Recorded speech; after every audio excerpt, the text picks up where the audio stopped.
السلام علیکم ورحمۃ اللہ وبرکاتہ۔ تعلیم درس قرآن سبق 23۔ اعوذ باللہ من الشیطان الرجیم، بسم اللہ الرحمن الرحیم۔ وآمنوا بما انزلت مصدقا لما معکم، اور ایمان لاؤ اس کتاب پر جو میں نے نازل کی۔ اللہ تعالیٰ بنی اسرائیل کو حکم دے رہے ہیں کہ قرآن پر ایمان لاؤ۔ وآمنوا، ایمان لاؤ، بما، اس پر جو انزلتو، جو میں نے نازل کیا، یعنی کسی اور کا لایا اتارا ہوا نہیں ہے، یہ اس کو میں نے نازل کیا ہے، یہ نئی بات نہیں بلکہ وہی دین ہے جو پہلے آیا ہے۔ کیسے پتہ چلے گا؟ مصدقاً، تصدیق کرنے والا ہے، لما معکم، اس کی جو تمہارے پاس ہے۔ یعنی یہود کو خطاب کر کے حق تعالیٰ فرماتے ہیں کہ اس کتاب یعنی قرآن پر جو میں نے نازل کیا ہے، محمد صلی اللہ علیہ وسلم پر ایمان لے آؤ۔ اول تو محض اس وجہ سے کہ قرآن کو بھی اللہ نے نازل کیا ہے، جیسے تم تورات پر اس وجہ سے ایمان لائے کہ اللہ نے اس کو اتارا ہے، اسی طرح یہ بھی اللہ کی اتاری ہوئی کتاب ہے، اس لیے اس پر بھی ایمان لاؤ۔ اور اس کے علاوہ کتاب جو محمد صلی اللہ علیہ وسلم پر نازل ہوئی ہے، یہ اس کتاب جو موسیٰ علیہ السلام پر نازل ہوئی تھی یعنی تورات، اس کتاب الہی ہونے کی تصدیق کرتی ہے، یعنی مصدقاً، تصدیق کرتی ہے، لما معکم، اس کی جو تمہارے پاس ہے۔ یعنی قرآن تورات اور انجیل کو جھٹلاتا نہیں ہے بلکہ ان کی اصل تعلیمات کی تصدیق کرتا ہے۔ تو کہا جا رہا ہے کہ وَلَا تَكُونُوا أَوَّلَ كَافِرٍ بِهِ، اور مت بنو تم سب سے پہلے انکار کرنے والے۔ تو یہ اس بنا پر کہ پہلا فرقہ اہل کتاب میں یہود کا ہے جو مدینہ میں، خیبر وغیرہ میں آباد تھے، اور دوسرا فرقہ نصارہ کا شام اور یمن وغیرہ میں آباد تھا۔ بس یہود جو اہل علم کہلاتے تھے اور خاندان نبوت سے تھے، اگر وہ حضرت صلی اللہ علیہ وسلم کی نبوت اور قرآن کا انکار کریں گے تو نصارہ بھی ان کی دیکھا دیکھی انکار کریں گے۔ اس لیے فرمایا کہ اے یہود، تم اہل کتاب میں سے اس قرآن کے پہلے انکاری مت بنو، کیونکہ اگر تم اہل کتاب کے لیے تم انکار میں بانی ہوں گے تو بعد میں قیامت تک جتنے بھی اہل کتب انکار کرتے رہیں گے تو ان کا وبال بھی تمہارے نامہ اعمال میں درج ہوتا رہے گا۔ تو یہود کو یہ بہت سخت وارننگ دی جا رہی ہے کہ حق کو پہچان کر سب سے پہلے انکار نہ کرو، کیونکہ علماء کا انکار عوام کو بھی گمراہ کرتا ہے اور ذمہ داری بھی عالموں کی زیادہ ہوتی ہے۔ اگر عالم ہی نہ مانے تو آدمی سوچتا ہے، عام آدمی، جب عالم نہیں مان رہا تو میں کیوں مانوں، ہم کیوں مانیں؟ کیونکہ عوام عالم کو رہنما سمجھتے ہیں، ان کے عمل کو دلیل بنا لیتے ہیں۔ اس لیے فرمایا کہ سب سے پہلے انکار کرنے والے مت بنو۔ پچھلے سبق میں آیت 40 میں اللہ تعالیٰ نے بنی اسرائیل سے 3 مطالبے کیے تھے کہ اذکروا نعمتی، میری نعمتیں یاد کرو، وَأَوْفُوا بِعَہْدِی، میرا عہد پورا کرو، وَإِیَّایَ فَارْہَبُونِ، اور مجھ سے ڈرو۔ تو یہ آیت اصول بتا رہی ہے، اور اگلی آیت میں فرمایا کہ عہد پورا کرنے کا مطلب کیا ہے کہ قرآن پر ایمان لاؤ، وَآمِنُوا بِمَا أَنزَلْتُ، کہ ایمان لاؤ اس پر جو میں نے نازل کیا، کیونکہ نبی صلی اللہ علیہ وسلم پر ایمان لانا ہی اصل عہد تھا، ان سے لیا گیا اصل وعدہ تھا۔ پھر میری نعمتیں یاد کرو، تو قرآن اس کتاب کی تصدیق کرتا ہے جو تمہارے پاس ہے، یعنی قرآن بھی اللہ کی بڑی نعمت ہے، اسے ماننا نعمت کا شکر ادا کرنا ہے۔ یہ دوسرا وعدہ لیا تھا ان سے، اور تیسرا وعدہ یہ لیا تھا کہ فَإِيَّايَ فَارْہَبُونِ، صرف مجھے سے ڈرو۔ تو یہاں اس آیت میں، اس سبق میں فرمایا جا رہا ہے کہ وَلَا تَشْتَرُوا بِآیَاتِی ثَمَنًا قَلِیلًا، میری آیتوں کو تھوڑی قیمت کے بدلے نہ بیچو، یعنی جو صرف اللہ سے ڈرتا ہے وہ دنیا کے فائدے کی خاطر حق کو نہیں چھوڑتا۔ تو ان یہودیوں سے یعنی بنی اسرائیل سے جو کہا جا رہا ہے کہ ایمان لاؤ جو ہم نے نازل کیا، بما انزلت، جو ہم نے نازل کیا اس پر ایمان لاؤ، تو یہ کیوں نہیں ایمان لا رہے تھے آپ صلی اللہ علیہ وسلم پر؟ وجہ کیا تھی؟ جبکہ وہ اہل کتاب تھے، علم والے تھے، تو یہ کیوں ایمان نہیں لا رہے تھے؟ تو اس کی وجہ کیا تھی؟ اصل وجہ کہ نبی صلی اللہ علیہ وسلم ان میں سے نہیں تھے۔ وہ یہ سمجھتے تھے کہ آخری نبی بنی اسرائیل میں سے ہی آئے گا، لیکن جب نبی صلی اللہ علیہ وسلم بنی اسماعیل میں سے آئے تو انہیں حسد پیدا ہوا اور ان کی انا کو چوٹ لگی، تو قرآن نے اسے واضح کیا کہ حسد کی وجہ سے انکار نہ کرو۔ حق کو پہچانتے تھے، ماننے کو تیار نہیں تھے، تو قرآن پاک میں آتا ہے کہ وہ نبی کو ایسے پہچانتے تھے جیسے اپنی اولادوں کو۔ تو مسئلہ علم کا نہیں تھا، مسئلہ قبول کرنے کا تھا۔ تو دینی قیادت ہاتھ سے جانے کا خوف تھا۔ مذہبی لیڈر تھے، یہ لوگوں پر اثر رکھتے تھے، اگر ایمان لے آتے تو ان کی برتری ختم ہو جاتی، عوام کی اطاعت نبی صلی اللہ علیہ وسلم کی طرف چلی جاتی، اور ان کو دنیاوی فائدے چھن جانے کا ڈر تھا۔ نبی صلی اللہ علیہ وسلم کے آنے سے پہلے لوگ ان کے پاس فتوے مسائل پوچھنے جاتے اور ان کو نذرانے تحفے دیتے، ان کے پاس اقتدار تھا، تو اگر یہ نبی صلی اللہ علیہ وسلم کی اطاعت کرتے تو پھر ان کی مذہبی گدی جانے کا ڈر تھا، تو ایمان لانے سے یہ سب خطرے میں تھے۔ اس لیے فرمایا گیا کہ آیت کو تھوڑی قیمت پر نہ بیچو، وَلَا تَشْتَرُوا بِآیَاتِی ثَمَنًا قَلِیلًا، کہ میرا عہد پورا کرو۔ تو رات میں آخری نبی صلی اللہ علیہ وسلم کا ذکر تھا، ایمان لانے کا وعدہ لیا گیا تھا۔ اللہ یاد دلا رہے ہیں کہ تم تو جانتے ہو۔ تو یہاں پر اللہ تعالیٰ ہمیں یہ سکھا رہے ہیں کہ حق کو یعنی قرآن کو پہچان لینا، سمجھ لینا کافی نہیں، بلکہ حق کے سامنے جھک جانا ایمان ہے۔ تو انہوں نے نبی صلی اللہ علیہ وسلم کو پہچان بھی لیا تھا، اچھی طرح جان گئے تھے، اور یہ بھی مان گئے تھے کہ یہ سچے نبی ہیں، لیکن آپ کی سنتوں پر عمل نہیں کر رہے تھے، آپ کے حکموں کی تعمیل نہیں کر رہے تھے، قرآن پر ایمان نہیں لا رہے تھے۔ تو ان سے کہا جا رہا ہے کہ وَلَا تَشْتَرُوا بِآیَاتِی ثَمَنًا قَلِیلًا، اور نہ لو میری آیات کے بدلے میں تھوڑی قیمت۔ تو آیتوں کو بیچنا صرف پیسے کے بدلے نہیں ہوتا، بلکہ ویلیو بدل دینے سے بھی ہوتا ہے، یعنی اللہ کے حکم کو کم اہم سمجھنا، اس کی اہمیت کو کم سمجھنا، اور کسی اور کے حکم کو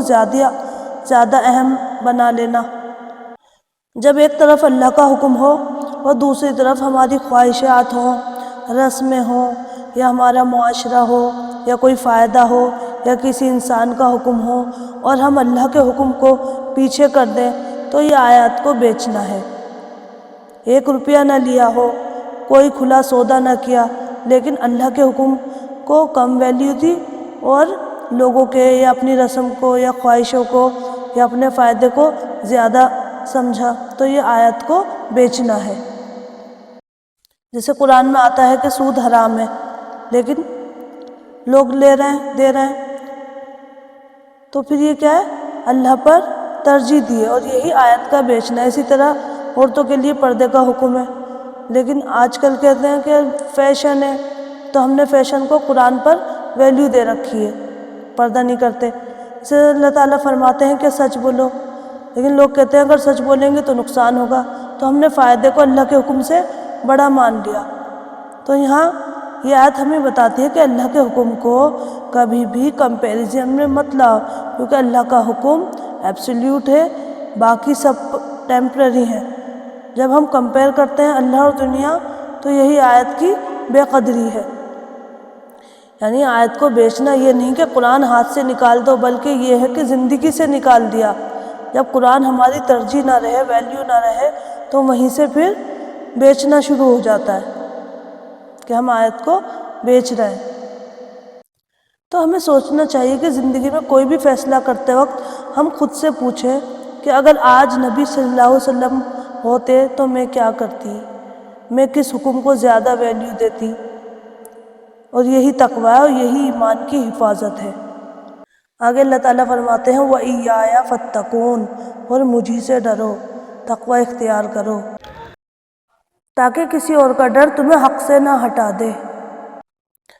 یہود کے عالموں کی یہ عادت تھی کہ وہ کتب انبیاء میں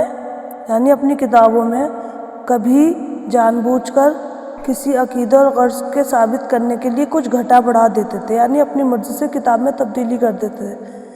جب تک حضرت صلی اللہ علیہ وسلم خاتم الانبیاء کی حیثیت سے ظاہر نہ ہوئے تھے، تو پچھلی کتابوں میں آپ کی صفات، نشانیاں اور بشارتیں دیکھ کر علماء یہود غائبانہ آپ کی تعریفیں اور صفات بیان کیا کرتے تھے، اور جب آپ ظاہر ہوئے اور ہجرت کر کے مدینہ تشریف لائے تو اکثر علماء یہود خاندانی تعصب اور دیگر دنیاوی اغراض کی بنا پر آپ سے حسد کرنے لگے اور اپنی کتابوں کی بشارتوں کو جو خاتم الانبیاء کے متعلق تھی الٹنے پلٹنے لگے اور کچھ کا کچھ کہنا شروع کر دیا۔ اس لیے علماء یہود کو خطاب کر کے فرمایا جاتا ہے کہ تم دنیاوی اغراض اور اتباع نفس کے لیے یعنی دنیاوی چاہتوں کے لیے میری آیات اور احکامات کو مت بیچو، یعنی میرے احکام چھوڑ کر اور ان کو بدل کر چھپا کر عام لوگوں سے دنیا ذلیل اور قلیل کو مت وصول کرو، کیونکہ دنیا تو ذلیل ہے اور تھوڑی ہے۔ آگے فرمایا جا رہا ہے کہ وَلَا تَلْبِسُوا الْحَقَّ بِالْبَاطِلِ، اور حق کو باطل کے ساتھ نہ ملاؤ۔ تو بنی اسرائیل حق کو باطل کے ساتھ کیسے ملاتے تھے؟ تورات میں آخری نبی صلی اللہ علیہ وسلم کی نشانیاں موجود تھیں، اور یہ کرتے کیا تھے کہ عام نبیوں کا تو ذکر کرتے مگر محمد صلی اللہ علیہ وسلم کی نشانیاں چھپا لیتے تھے، یعنی آدھا سچ اور آدھا جھوٹ۔ تو کتاب کو اپنے مطلب کے مطابق موڑ رہے تھے، آیتیں پڑھتے مگر معنی بدل دیتے۔ جب لوگ ان سے پوچھنا آتے کہ یہ جو نبی ہیں یہ سچے نبی ہیں تو لوگوں کو کنفیوژن میں ڈالتے، کھلا انکار نہیں کر دیتے بلکہ کہتے تھے ہم دیکھ رہے ہیں، ابھی واضح نہیں ہے، ابھی کلیئر نہیں ہے، تو لوگ شک میں پڑ جاتے تھے، تو حق واضح نہیں ہوتا تھا، تو یہ خاموشی بھی باطل تھی ایک طرح سے۔ اور یہ لوگوں سے یہ بھی کہتے کہ ہاں ایمان لاؤ، نیکی کرو، لیکن خود نبی صلی اللہ علیہ وسلم کو نہیں مانتے تھے کیونکہ حسد میں مبتلا رہتے تھے۔ تو یہ ان کا عملی تضاد بھی حق میں باطل ملانا تھا کہ کہتے تھے کہ ٹھیک ہے ماننا چاہیے، مانو سنتوں پہ چلو، لیکن خود نہیں مانتے تھے، تو لوگ شک میں پڑ جاتے تھے کہ پتہ نہیں یہ سچے نبی ہیں یا نہیں۔ تو یہ لوگوں کو ٹھیک طریقے سے پورا یہ نہیں بتاتے کہ یہ نبی جو ہیں یہ سچے نبی ہیں، بلکہ یہ کہہ دیتے تھے کہ ہاں ہو سکتے ہیں، ابھی پورا صحیح سے نہیں پتہ۔ تو اس طرح لوگ کنفیوژن میں جب ہو جاتے تھے تو یہ کیا کرتے تھے، یہ آدھا سچ بتاتے تھے، یعنی پورا سچ نہیں بتاتے تھے۔ اور آدھا سچ تو جھوٹ سے بھی زیادہ خطرناک ہوتا ہے، کہ جیسے اگر کوئی یہ کہے کہ قرآن میں لکھا ہے کہ نماز کے تو قریب بھی مت جانا، اور آگے کی بات نہ بتائے کہ جب تم نشے کی حالت میں ہو، تو آدھا سچ کتنا خطرناک ہو سکتا ہے۔ تو یہاں پر حق کو باطل کے ساتھ ملانے سے مراد یہی ہے کہ بنی اسرائیل کھلا انکار نہیں کرتے تھے بلکہ حق کو اس طرح پیش کرتے تھے کہ اس میں باطل کی ملاوٹ ہو جائے، اور تورات کی وہ باتیں بیان کرتے جن میں ان کے فائدے ہوں، مگر نبی صلی اللہ علیہ وسلم کی صفات اور ایمان لانے کے جو احکام تھے وہ چھپا لیتے تھے، اور بعض احکام کی تعویلیں کر کے انہیں ہلکا بنا دیتے تھے، اور مشکل حقائق پر خاموشی اختیار کرتے تاکہ عوام کنفیوژن میں رہیں، اور وہ یوں پورا حق نہ بیان کر کے آدھا سچ اور آدھا جھوٹ ملا دیتے تھے، جس طرح سے باطل کو دین کا لباس مل جاتا تھا۔ یہ طرز عمل اس لیے زیادہ خطرناک تھا کہ وہ یہ سب جان بوجھ کر رہے تھے، لا علمی کی وجہ سے نہیں کر رہے تھے۔ ہم لوگ کس طرح حق کو باطل کے ساتھ ملاتے ہیں کہ جیسے بس یہ کہہ دیتے ہیں دل صاف ہونا چاہیے، یعنی کہ نہ نماز پڑھیں، نہ پردہ کریں، نہ حلال اور حرام کی فکر کریں، یہ سب چیزیں تو کم ویلیو کی ہیں، بس یہ کہہ دو کہ دل صاف ہونا چاہیے،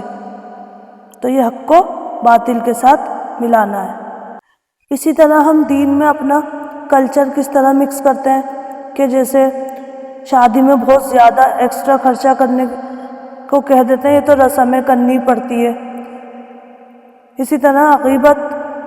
کر کے کہہ دیتے ہیں کہ رشتہ داری نبھانی تو پڑے گی، ادھر ادھر کی چغلیاں لگاتے ہیں، یا بے پردگی کر کے کہتے ہیں ارے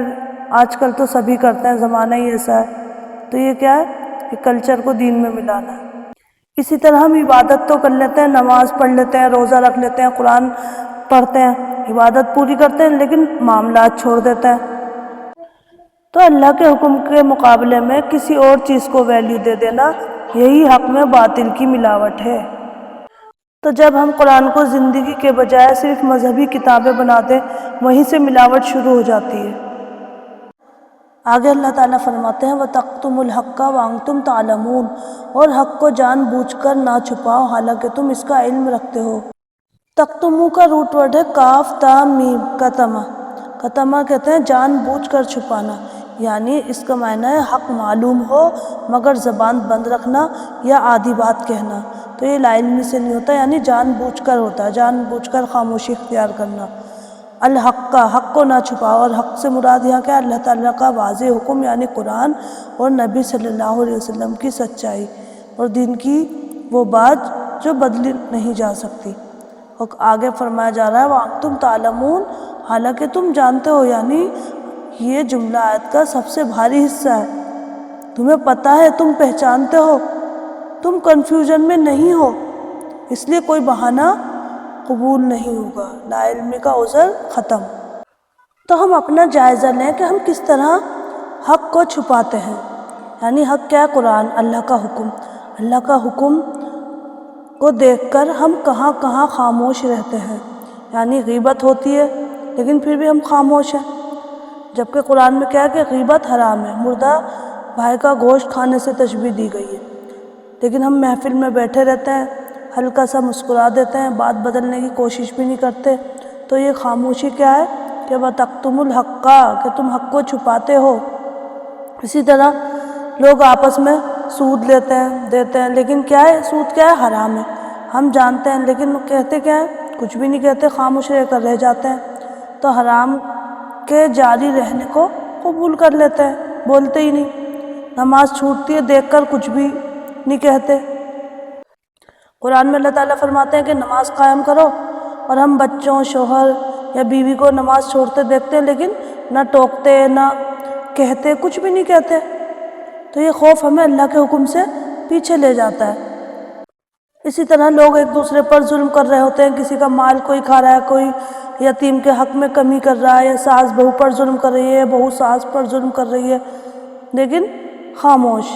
کیونکہ ہم کیوں برے بنے؟ تو یہ کیا ہے؟ یہ حق کو چھپانا ہے کہ وَتَكْتُمُ الْحَقَّ، کہ تم حق چھپا رہے ہو۔ اسی طرح قرآن میں اللہ تعالیٰ نے صلہ رحمی کا حکم دیا ہے کہ آپس میں رشتے جوڑ کے رکھو، لیکن رشتوں کو کاٹ دیتے ہیں، اور پھر دیکھ کر ہم خاموش بھی رہتے ہیں۔ اس گناہ کو نارمل بنا دیا ہم نے کہ کوئی ٹھیک ہے، بس کہہ دیتے ہیں کہ ہم نے تو ان سے ملنا چھوڑ دیا، ہمارا تو ان سے کوئی مطلب ہی نہیں، نہ کوئی کہتا کہ بھائی تم یہ غلط کر رہے ہو، مت کرو ایسا۔ تو اس چیز کو، گناہ کو ہم نے ایزی کر دیا۔ تو یہی وہ کیفیت ہے جس پر اللہ تعالیٰ نے وارننگ دی ہے کہ وَتَكْتُمُ الْحَقَّ، کہ تم حق کو چھپاتے ہو، وَأَنْتُمْ تَعْلَمُونَ، حالانکہ تم جانتے ہو، تمہیں علم ہے، تمہیں پتہ ہے سب کہ کیا گناہ ہے اور کیا نہیں ہے۔ ہم اپنی ڈیلی کی زندگی میں دیکھتے ہیں کہ جب کسی جگہ ماں باپ کی نافرمانی ہوتی ہے یا کوئی بچہ ان کا کہنا نہیں مانتا، تو ہمارے دل میں فوراً غصہ آ جاتا ہے، ہم بغیر سوچے سمجھے بحث پر اتر آتے ہیں اور اپنی آوازیں بھی اونچی کر لیتے ہیں، یہاں تک کہ جو رشتہ داروں سے بھی لڑنے کو تیار ہو جاتے ہیں، سگے بہن بھائیوں سے بھی لڑتے ہیں کہ امی سے اس طرح کیوں بول رہے ہو یا اس طرح کیوں بات کر رہے ہو، کیونکہ ہمارے نزدیک ماں باپ کی بے ادبی ناقابل برداشت ہوتی ہے۔ مگر یہی رویہ جب اللہ کے حکم ٹوٹتے ہوئے ہم دیکھتے ہیں تو ہمارے دل میں وہی تڑپ، وہی غصہ کیوں پیدا نہیں ہوتا؟ حالانکہ اللہ کا حق ہر حق سے بڑا ہے، اور رسول اللہ صلی اللہ علیہ وسلم کی اطاعت ہر اطاعت سے اوپر ہے، لیکن ہم مصلحت کہہ دیتے ہیں یا خاموشی، یا کہہ دیتے ہیں کیا فرق پڑتا ہے۔ ہمارے دل میں اندر غصہ کیوں نہیں اٹھتا؟ جس طرح ماں باپ کی نافرمانی کو دیکھ کر ہوتا ہے، تو ایسے اللہ کی نافرمانی کو دیکھ کے ہمیں غصہ کیوں نہیں آتا؟ ہم کیوں نہیں بولتے کہ یہ غلط کام کیوں کر رہے ہو، جھوٹ کیوں بول رہے ہو، بے حیائی کیوں کر رہے ہو، یا سود کیوں کھا رہے ہو، یا حرام مال کیوں کھا رہے ہو؟ تو ہم کس طرح سے برداشت کر لیتے ہیں، جو اس بات کی علامت ہے کہ ہمارے دلوں میں رشتوں کی غیرت تو زندہ ہے مگر اللہ کے دین کی غیرت کمزور ہو چکی ہے۔ اور یہی وہ خاموش بیماری ہے جس کی طرف قرآن ہمیں جھنجھوڑ کر متوجہ کرتا ہے کہ جانتے ہوئے بھی حق کے لیے نہ کھڑے ہونا دراصل ایمان کی کمزوری ہے۔ اس لیے کہا جا رہا ہے کہ وہ آمنو، ایمان لے آؤ، بما انزلتو، جو ہم نے نازل کیا، یعنی قرآن، مصدقا لما معکم، جو تصدیق کرتا ہے اس کی جو تمہارے پاس ہے، یعنی تورات، ولا تکونوا اول کافر بہ، اور تم پہلے کافر نہ ہو جاؤ، ولا تشتروا بآیاتی ثمنا قلیلا، اور میری آیت کو تھوڑی قیمت کے عوض نہ بیچو، وإیایا فاتقون، اور مجھی سے ڈرو، ولا تلبسوا الحق بالباطل، اور حق کو باطل کے ساتھ نہ ملاؤ، وتکتموا الحق، اور نہ چھپاؤ تم حق کو، وانتم تعلمون، حالانکہ تم جانتے ہو، تمہیں علم ہے، اور نہ آگے کبھی چھپانا۔ آگے فرمایا جا رہا ہے وَأَقِیمُوا الصَّلَاةَ وَآتُوا الزَّکَاةَ وَارْکَعُوا مَعَ الرَّاکِعِینَ، اور قائم کرو نماز اور ادا کرو زکوٰۃ اور رکوع کرو رکوع کرنے والوں کے ساتھ۔ یعنی پچھلی آیت میں فرمایا گیا کہ حق کو نہ چھپاؤ جانتے ہوئے بھی۔ اب اگلی آیت میں کیا بتایا جا رہا ہے کہ اگر واقعی حق پر ہو تو صرف ماننا کافی نہیں ہوگا کہ زبان سے کہہ دو کہ ہم مانتے ہیں، اللہ کو مانتے ہیں، رسول کو مانتے ہیں، بلکہ عمل کر کے دکھاؤ، نماز قائم کرو، زکوٰۃ دو اور رکوع کرنے والوں کے ساتھ رکوع کرو۔ تو نماز صرف پڑھنے کا نام نہیں ہے کہ نماز پڑھ لی، بلکہ وقت کی پابندی بھی ہو، خشوع بھی ہو، اور زندگی کو نماز کے مطابق گزارنا، یعنی جو حق زبان سے مانا ہے اسے عمل سے ثابت کرو۔ وَآتُوا الزَّکَاةَ، زکوٰۃ کا مطلب ہے کہ مال کی پاکیزگی اور دل سے بخل نکالنا اور معاشرے کے حقداروں کو حق دینا، یہ ہے عبادت، کہ جو لوگوں کا حق ہے تمہارے مال میں، کہ اللہ نے تمہیں زیادہ مال دیا ہے، اب تمہارا امتحان کیا ہے کہ تم اس کو غریبوں کو دو جو ان کا حق ہے، تمہارے رشتہ داروں کا حق ہے، اب تم بخل نہ کرنا، کنجوسی نہ کرنا، یہ ہے مال کی پاکیزگی۔ تو نماز کے ساتھ زکوٰۃ کی بات کیوں آتی ہے؟ تاکہ واضح ہو جائے، کلیئر ہو جائے کہ دین صرف اللہ سے تعلق نہیں رکھتا بلکہ بندوں کے حقوق بھی ہیں، یعنی نماز کے ساتھ ساتھ زکوٰۃ ادا کرنا ضروری ہے۔ اور پھر آگے فرمایا وَارْکَعُوا مَعَ الرَّاکِعِینَ، یہ جملہ تو بہت زیادہ گہرا ہے کہ اکیلے نیک بننے پر اکتفا نہ کرو کہ اکیلے کر لو، بلکہ جماعت کا حصہ بنو، جماعت کے ساتھ نماز پڑھو، رکوع کرنے والوں کے ساتھ رکوع کرو، یعنی حق والوں کے ساتھ کھڑے رہو۔ یہاں بنی اسرائیل کو کہا گیا کہ تم خود کو الگ اور برتر نہ سمجھو، محمد صلی اللہ علیہ وسلم کے ماننے والوں کے ساتھ جھکو۔ تو ان آیات سے ہمیں یہ سبق ملتا ہے کہ اللہ تعالیٰ ہم سے صرف زبانی ایمان، دعوے یا جذباتی غیرت نہیں چاہتے، بلکہ سچا ایمان چاہتے ہیں، اور سچا ایمان وہ ہے جو حق کو پہچاننے کے بعد اس پر کھڑے ہونے، اسے چھپانے کے بجائے ظاہر کرنے اور پھر اس کے مطابق عمل کرنے کا نام ہے۔ ہم جس طرح ماں باپ کے حق میں نافرمانی دیکھ کر بے چین ہو جاتے ہیں، لڑ پڑتے ہیں اور غیرت محسوس کرتے ہیں، اسی طرح اگر ہمارے دلوں میں اللہ کے حکم ٹوٹنے پر تڑپ پیدا نہ ہو، نماز، زکوٰۃ اور حق کے واضح احکام کے معاملے میں خاموشی اختیار کر لی جائے تو یہ اس بات کی علامت ہے کہ ایمان دعووں تک محدود ہو گیا ہے۔ قرآن ہمیں جھنجھوڑ کر یہ سکھاتا ہے کہ حق کو جان کر چھپانا، باطل کے ساتھ ملا دینا یا مصلحت کے نام پر خاموش رہنا دراصل ایمان کو کمزور کر دیتا ہے، جبکہ سچا ایمان یہی ہے کہ ہم اللہ کے حکم کو سب سے اوپر رکھیں، نماز قائم کریں، زکوٰۃ ادا کریں، حق والوں کے ساتھ کھڑے ہوں اور اللہ کے دین کے لیے وہی غیرت اور جرت پیدا کریں جو ہم دنیاوی رشتوں کے لیے دکھاتے ہیں، کیونکہ یہی وہ راستہ ہے جو اللہ کی رضا، دل کی اصلاح اور کامیاب انجام تک لے جاتا ہے۔ یہ حقیقت ہے کہ اللہ تعالیٰ جب قرآن میں بنی اسرائیل کا قصہ بیان کرتے ہیں تو وہ ہمیں محض تاریخ نہیں سنا رہے ہوتے یا کوئی ہسٹری نہیں بتا رہے ہوتے، بلکہ ہمیں اللہ تعالیٰ ایک آئینہ دکھا رہے ہیں تاکہ ہم اس میں اپنا چہرہ دیکھ سکیں۔ ہم روز نماز میں بار بار دعا کرتے ہیں اہدنا الصراط المستقیم، اے اللہ ہمیں سیدھا راستہ دکھا دے، اور اس دعا کے جواب میں اللہ تعالیٰ ہمیں قرآن میں پچھلی قوموں کے انجام اور ان کی لغزشوں اور ان کے رویوں کی نشاندہی کر کے ہمیں پہلے ہی خبردار کر دیتے ہیں کہ ہدایت کا راستہ کیا ہے اور گمراہی کے موڑ وہ کون سے ہیں جن سے بچنا ضروری ہے۔ اللہ تعالیٰ ہمیں 70 ماؤں سے بڑھ کر پیار کرتے ہیں۔ اللہ تعالیٰ